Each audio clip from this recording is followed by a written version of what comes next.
Narcissists will trigger and trigger and trigger and trigger and trigger you until you explode.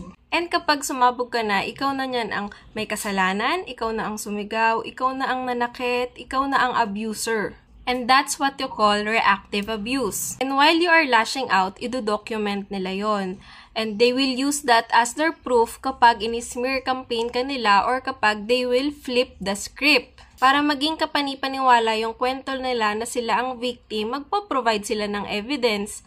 Yun yung habang ikaw naman yung nagre-react sa abuse nila. Sasabihin nila na ikaw yung umaabuso sa kanila, na ikaw yung nababaliw at ikaw yung kailangan ng tulong at hindi sila. So why do they do this? Kasi para mukhang ikaw na yung may kasalanan, hindi na sila, kahit sila naman yung nag-push sa limit mo. And para ikaw yung manghihingi ng sorry, kasi it boosts their ego. And if you have experienced this, I just want you to know that your reaction doesn't make you abusive. It makes you human, just trying to survive in a chaotic environment.